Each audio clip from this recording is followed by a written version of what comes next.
සුබ දවසක්. ඔන්න අද මම මගේ YouTube channel එකෙන් අරන් එන්නේ වින්චුන් සම්බන්ධයෙන්වත් එහෙම නැත්නම් ආත්මාරක්ෂක උපක්‍රම සම්බන්ධයෙන්වත් දේවල් නෙවෙයි. අද මම කතා කරන්නේ දරුවෝ සම්බන්ධයෙන්. ඒ කියන්නේ අපි දන්නවා දරුවන්ට ලොකු ප්‍රශ්නයක් තියෙනවා ලංකා සමාජය තුළ.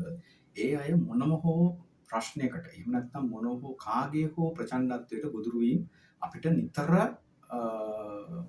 අහන්න දකින්න ලැබෙනවා මේ මාධ්‍ය හරහා. ඉතින් ඒ නිසා මගේ වැලකම් කියන වැඩසටහන හරහා මම දැනුවත් කරන්න යන්නේ එහෙම නැත්නම් දැනුවත් කරමින් යන්නේ මූලිකවම දරුවෝ. විවිධ පුද්ගලයෝ හඳුනා ගන්න විදිහ, ඒ අයත් එක්ක හැසිරෙන්නේ කොහොමද, හදිසි අවස්ථාවකදී ගැලවෙන්නේ කොහොමද, එතනදී කරන්න ඕනේ දේ මොකද්ද? ඒ වගේ කරුණු කාරණා බොහොමයක් මම පාසල් මට්ටමින් කතා කරනවා. හැබැයි අද මම කතා කරන්නේ ඔයාලට. ඒ කියන්නේ දෙමව්පියන්ට.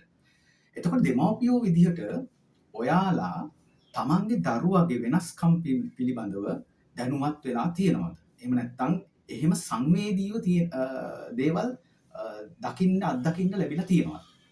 ඔබ නිකන් ඔබේ දරුවත් එක්ක ඉන්නකොට ඔබෙන් දරුවගෙන් විමසලා බලන්න මෙන්න මේ දේවල් සම්බන්ධයෙන් ළමයාට දැනුවත් භාවයක් තියෙනවද කියලා.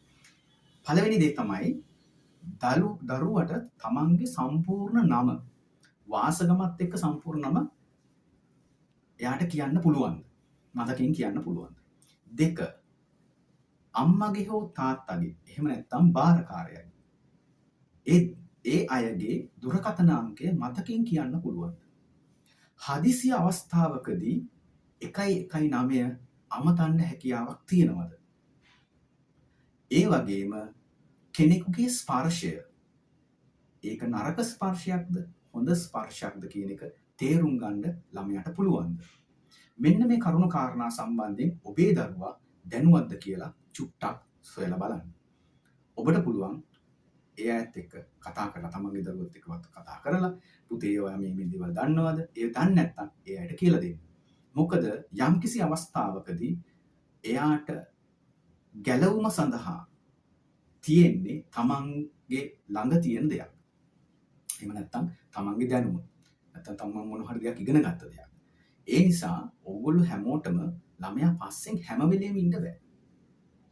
ඒ නිසා ඕගොල්ලෝ චුට්ටක් කල්පනා කරන්න දරුවාට මේ දේවල් පිළිබඳව මම දැන් කියපු දේවල් පිළිබඳව අදහසක් තියෙනවද කියලා. ඉතින් එහෙනම් නැවත වීඩියෝ එකකින් අපි හම්බ වෙමු. මම දිගටම මේ වගේ වීඩියෝ දැනුවත් කිරීම මේ හරහා කරනවා. ඉතින් එකතු වෙන්න මාත් එක්ක මගේ YouTube channel එක subscribe කරන්න, ඒ වගේම එකතු වෙන්න, like කරන්න, ඒ වගේම share කරන්න. බොහොම ස්තුතියි.